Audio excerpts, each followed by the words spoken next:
معنا تقرير مرسل من منطقة مصر القديمة وأيضا من الغردقة، فلنشاهد سويا. مع بدء الساعات الأولى من الصباح بدا المشهد إيجابيا. توافد المواطنون للإدلاء بأصواتهم في أول انتخابات برلمانية تجرى بالرقم القومي بعد ثورة 25 من يناير.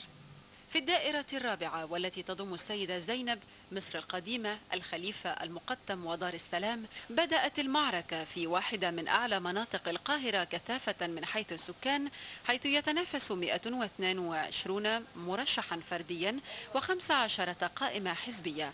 وتفاوتت نسبة المشاركين من حيث عدد المرات، وإن كانت هي المرة الأولى لأغلب من قابلناهم. أول مرة نكتب فعلا صراحة، بس ما من أصلح للبلد عشان الشباب فيها ولينا. انتخبت قبل كده أول مرة أنزل أنتخب. يعني اللي شجعني بابايا، أصحابي برضو، ويعني أنا شفت البرامج الانتخابية مش كلها يعني، بس تجربة يعني، بس مش أكتر. في دائرة مصر القديمة لم يكن فقط حجم الإقبال هو الملحوظ، ولكنه حرص ذوي الظروف الصحية الصعبة على الإدلاء بأصواتهم. نزلت عشان الشعب والناس. إنها أول انتخابات بإشراف قضائي كامل ومستقل، مما يعزز من الثقة في نزاهتها وفرص نجاحها. منذ صباح الباكر التأمين كويس والحمد لله كل حاجة تمام، والناخبين كويسين وفاهمين هم عايزين يعملوا ايه، ولو في حد مش فاهم بننبهه وبنقول له، وكل حاجة ماشية تمام الحمد لله. إن شاء الله على الساعة 7 زي ما هي المواعيد مقررة هنقفل الصناديق ونجمعها في الشام الأحمر، ونرجع تاني إن شاء الله بكرة الساعة 8 الصبح نبدأ العملية.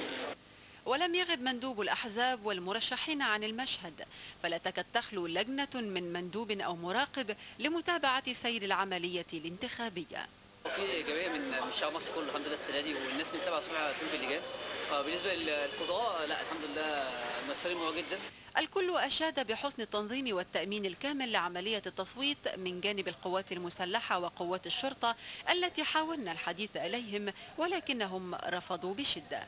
لمست بصراحة في هذا الجو الجميل تعاون الجيش مع الشرطة، ومعاملة في منتهى الجمال ومنتهى الأخلاق العالية، ويوصلوا الناخب لغاية اللجنة بتاعته. روح التفاؤل هي السائدة بين المواطنين في كافة اللجان الانتخابية، وما يحدث اليوم ربما لن يكون الشكل النهائي للفسيفساء السياسية والاجتماعية في مصر، ولكنها بالتأكيد خطوة مهمة في بناء مستقبل مصر البرلماني الذي سيكتمل بحلول 10 من يناير المقبل مع آخر مراحل الانتخابات البرلمانية في مصر. رغدة منير، التلفزيون المصري.